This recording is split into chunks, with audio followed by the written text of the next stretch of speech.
What's going on, guys? Welcome back to the channel. In this video, we're going to be checking out the all-new 2026 Model Y Performance. Wanted to give a huge shout out to my Uncle Chris for once again letting me borrow his brand new Model Y. If you guys have been following the channel for a while, you'll know we checked out his 2024 Model Y Performance last year, and now he's upgraded to this new 2026 Model Y Performance, and he was kind enough to let me check it out. Now, as far as the specs go, this is the diamond black color, which is absolutely beautiful. It's got a ton of really shiny little specks in it, which makes it look really nice under the light, especially here in the sun. And then we've got the black interior, like I have in my Model 3 Performance over there, which I'm a big fan of. Now, as far as raw performance specs go, 510 horsepower, just like we've got on the Model 3, 0 to 60 in 3.3 seconds, top speed of 155 miles an hour, and has about 306 miles of range. And I've already taken a look at the updated Model Y on the channel, so we're not going to talk as much about kind of the overall redesign of it because it's not exactly new news, but I will point out some of the major changes we've seen on the Model Y and then what are performance specific changes that we've got here on this model. But if you guys are interested in just the regular Model Y, I'll have videos linked down below. You can check that out. So starting up here on the front on the headlights, you've got this really low profile LED headlight design. This is a running light as well as your turn signal here. This overall design with the light bar, in my opinion, is a little bit played out. Pretty much everybody's doing this now, so it's not like a new thing or doesn't feel, super different, but it is modern at least. Now, if you get something like the regular rear-wheel drive or all-wheel drive, you're not going to get this light bar in the front. That's going to be specific to the premium. I hate that naming convention, but that's what you've got now. And then down below here, you're going to have your main beams and your high beams, and then these passive air vents here. You get a little bit of a different design here for the performance versus the standard. And then on all your new Model Ys, you're going to get actually all your new Teslas in general, now that they upgraded the Model 3, which I don't have, unfortunately. But you get a front-facing camera here. Frunk underneath here, 4.1 cubic feet of storage space, and they moved the washer fluid up to the front on the new Model Ys, which I really like. And this does have a little bit of a redesign here. So you've got a spout at the bottom, so you could fill this up with ice, put some drinks in it to keep them cool, whatever, something like that. Fill it up with water for any reason, and then you can pop that drain plug out and all the water will spill out. We looked at that last summer when I checked out the new Model Y. And then you have a little bit of a redesign here on the mirror cap. I'm serious, I cannot stop looking at this diamond black paint with the little metallic flakes. It's so nice. You've got your full glass roof as always. They did add a little bit of a updated coating to the glass, which is supposed to make it more heat repellent and keep the cabin a little bit more cool. If we move on over here to the wheels, this is sitting on 21-inch Arachnid 2.0 wheels, which I think look really nice. You can take out these wheel cover inserts like you can on the Model 3. And then you've got your red performance brake calipers back there, which add that nice pop, especially in contrast to this kind of all black styling here. I don't know about you all, but I love keeping my Tesla as clean as possible. And if you're driving the new Model Y Performance, you'll want to keep it that way from day one. But as we work our way through these stormy spring months, that task can become very difficult. Between rain, pollen, mud, and daily use, Tesla's stock carpet mats get dirty fast. That's why I switched to channel sponsor 3W Floor Mats. They provide custom fit liners made with their exclusive Thorax material and Vigor mold technology. They're designed specifically for Tesla models like the Model 3, the Model Y, the Model S, the Model X, and the Cybertruck, plus other EV models. These mats fit perfectly. Every curve, every contour, laser scanned for a seamless fit. The raised edges keep dust and spills from sneaking underneath, and cleaning them, it just takes seconds. I've tracked dirt, dust, mud, and even spilled coffee, and all it takes to clean them is a quick rinse and then a wipe down with a dry cloth, and they look brand new again. Plus, 3W's exclusive Thorax material means that there are no strong chemical smells, which is safer for you, and most importantly, safer for your pets. So if you want to protect your Tesla and keep it looking showroom ready, head on over to 3wliners.com and use code Metz Tech for 35% off. And then as far as other performance improvements, you have the updated suspension like you have on the Model 3, which is going to give you stiffer sway bars, new bushings, and that adaptive options. You can do the regular suspension or the sport suspension if you want a stiffer ride. And overall, it's just gotten significantly improved in the road noise. When I drove the 2024 Performance versus when I've driven the 2026 Performance, it is like night and day. It is so much quieter. Same goes for when I had my Model 3 Performance performance versus the older Model 3 performances that I've driven before. So big improvements, not only on the suspension, but overall the ride quality and how quiet the cabin is, which we'll check out in just a bit. All right, so moving to the back of the Model Y Performance, this is really where I think you can tell the biggest difference, not only between the Performance and the regular Model Y trims, but just on the Model Y in general.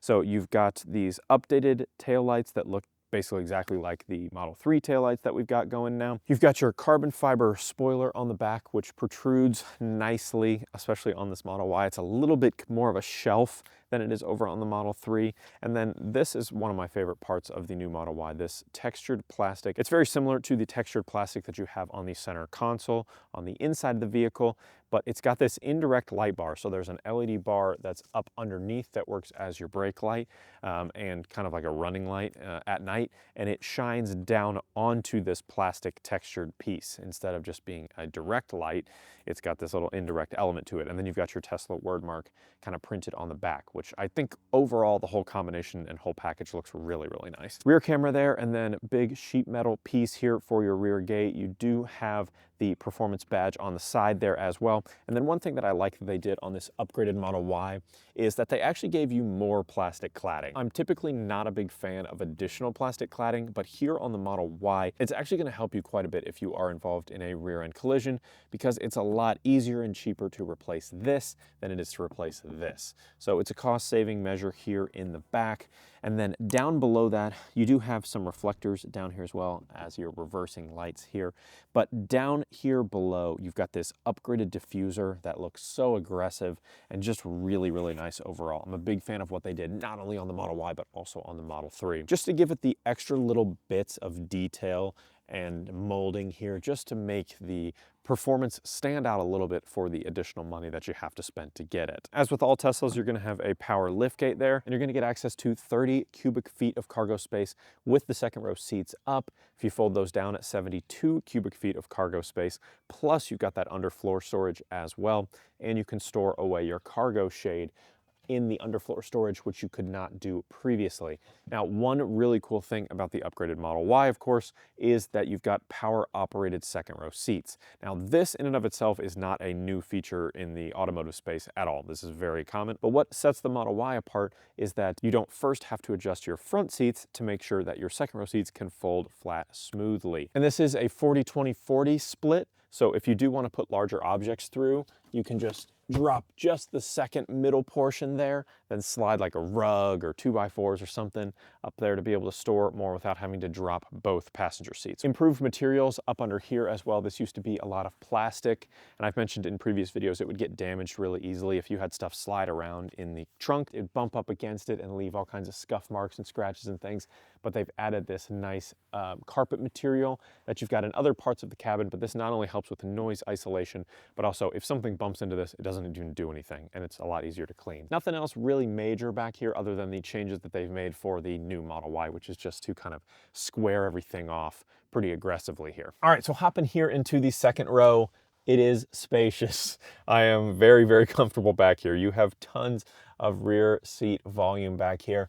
Beautiful piece of panoramic glass back here. You can definitely tell it's much more tinted than the previous generation, but I tinted the heck out of mine anyway, even though mine does have the split bar across the middle. I wish that they could do this full piece of glass on the Model 3. I think it would look really nice. But some specific things back here that are going to be on the Performance, you have just these solid seat backs on your Performance bucket seats, so you don't get any rear pockets back here. Now, one thing you will notice on this specific Model Y Performance that you may not even have on yours that you bought just a couple months later, you have no black headliner here. So on the upgraded Model Y Performances, and I say upgraded as in just improved a tiny bit, you're going to have a black headliner.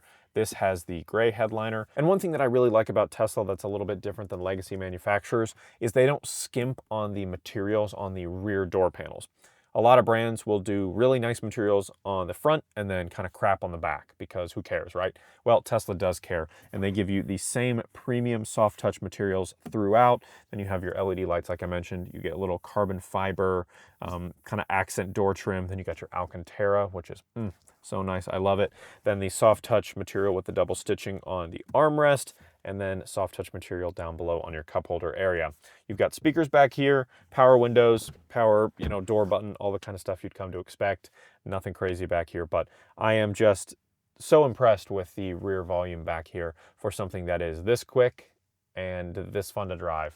Having the flexibility of a ton of passenger volume is awesome. Plus, great cargo space. All right, so hopping here into the front seat. Well, first of all, let me turn off my heated seat. That is way too hot for today, although it is supposed to snow in 2 days and it's 65 degrees. So welcome to Kentucky. But it's funny because this cabin feels very, very familiar to me as a Model 3 Performance owner, right? The bucket seats feel really nice, feel very similar to what I have over on my car. Overall, maybe the cabin is a little bit more stretched out than I'm used to, and it's definitely, you sit higher up. That's just inherent. This is an SUV. But other than that, everything pretty much feels the same. The center console area, it's a little bit different. There's this little accent trim around the wireless charging pads, double stitching, things like that. But the center console area feels the same, cup holders. You get a nice deep center console thing here. I have all of this same exact Joa stuff. Shout out to Joa, links in the description. You do have the turn signal stock here, which I do not have, but the new Model 3 Performances do have.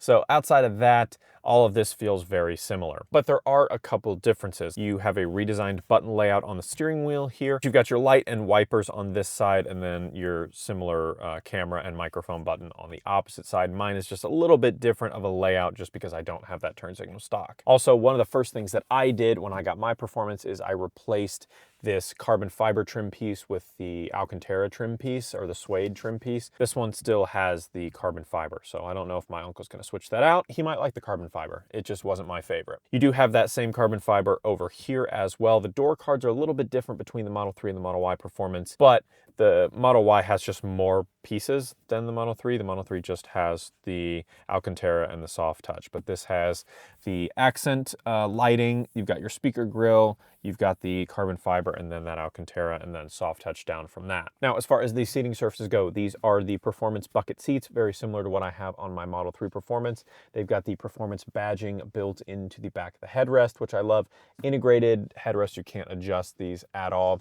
Perforations down the center with that accent stitching. They're heated and ventilated, power adjustable for driver and passenger with lumbar support, and the Model Y Performance has the thigh adjustments. So you can use the little tiny button here and adjust that thigh support to stick it out a little bit if you have longer legs, or if you have a little bit shorter legs and you don't need it, you can fold it back in. I would pay a lot of money to have this on my Model 3, but unfortunately, not yet. And then as far as the display goes, I've talked about this so in depth in so many different videos. I've covered almost every setting that's in here, so I'm not going to talk a ton about it, but this does have the updated 16-inch Quad HD display that came from the Model Y L overseas. So this is a little bit sharper, a little bit bigger. I don't really notice it. Like, it doesn't stand out to me as much as something like the Cybertruck's display does, but it does seem a little bit bigger. It's more squared off on the top corners, whereas the other screen's a little bit more rounded off. It doesn't look like crazy sharp different to me. And then really the only main differences that you're going to get besides kind of the overall resolution and size are inside of the vents. Swing mode, so you can turn that on and it just swings the vents back and forth. And you also are going to get that front facing camera that we've talked about a little bit. But yeah, not much outside of that. It is a Tesla cabin, so there's not a ton to talk about. But again, as someone who owns a Model 3 Performance, all of this feels very familiar. The steering wheel feel is exactly the same. The center console feel is exactly the same. Obviously, like I said, I noticed that ride height. We'll talk more about that when we go for a test drive in just a second.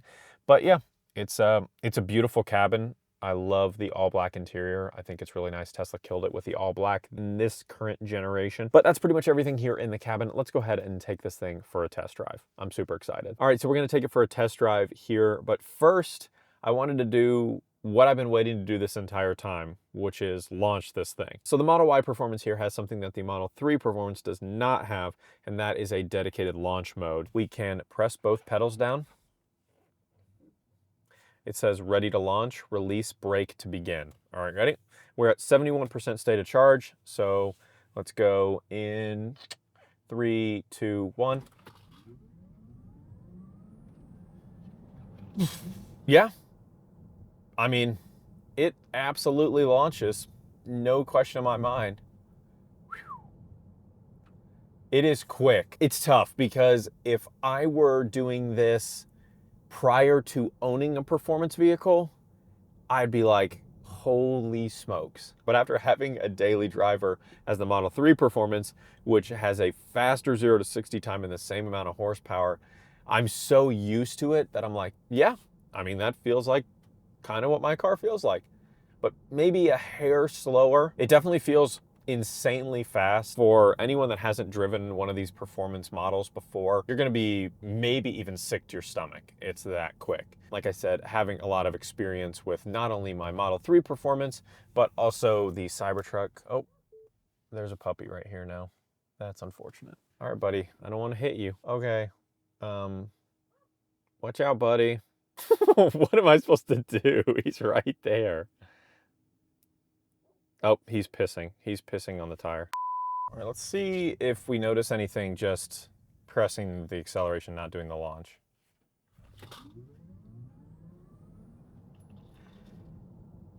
Yeah, like, I mean, I don't know. It is so quick and there's a lot of torque and you feel like the G's and everything. I don't know what it is. I think I'm just too used to it. I think that's honestly what it is. But outside of just the pure ridiculous speed that this thing has, I think what I noticed immediately, and I actually talked about this in my comparison video between the last gen Model Y and the current gen Model Y, is just how much stinking quieter this cabin is. When you get in here and you talk, you don't reverberate at all. It's completely like studio sealed, you know what I mean? Like super quiet. Huge props to Tesla on that. The improved door panel materials, the double paned glass, all of that type of stuff really helps cut down on that noise isolation and make the cabin feel so much more premium. And just the fact that you can be driving something that's this comfortable, this spacious, has this much passenger volume, this much cargo volume, and then you can absolutely stomp it and just pin you back like that. It's really an impressive package and pretty hard to beat. Personally for me, I'm just super drawn to the Model 3. I don't know what it is exactly. I think it's just a combination of a lot of different things, but I think overall just the driving feel of the Model 3 still feels superior to me to the Model Y.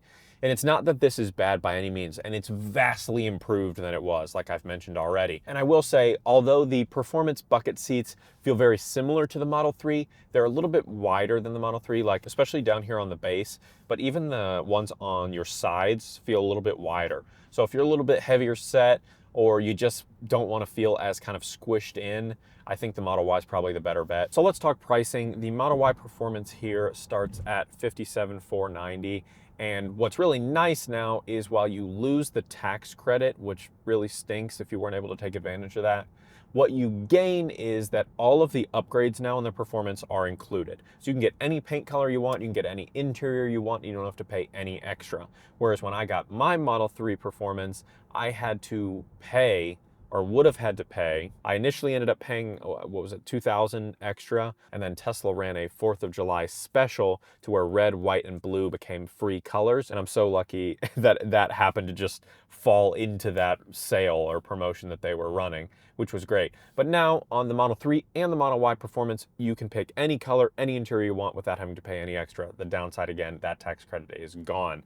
And that's not just for Tesla, that's for all EVs. And again, I'm biased towards the Model 3, but I will say with complete confidence that for the majority of people, paying that additional $3,000 and going from the Model 3 Performance to the Model Y Performance is well worth it. I mean, you get the much improved cargo space. While the Model 3 still has great cargo space, much improved on the Model Y, about 50% more usable cargo space. You get the better passenger volume, you get the higher ride height, you get the larger screen, and the really cool rear reclining seats that will move your front seats out of the way. All that kind of stuff is going to be standard. So I would say for the vast majority of people, the Model Y is probably the best option in the Model Y Performance if you do just want that extra 10 to 15% speed and thrill factor. The Model Y Performance is tough to beat. Now, if you want the absolute best driving feel and the most fun acceleration for the best possible price, you can't beat the Model 3 Performance. But again, for a lot of people, the sacrifice of a little bit less backseat volume, less cargo volume, all that kind of stuff, lower ride height is going to be a deal breaker. So thanks so much for watching, guys. I hope you enjoyed the video. If you did, drop a like. Let me know down in the comments what you think about the upgraded 2026 Model Y performance. Did you pick one up? Are you planning on getting one? Let's talk about it down in the comments. And don't forget to hit that subscribe button to be among the first to see every single new video the second I hit publish. We'll see you in the next one.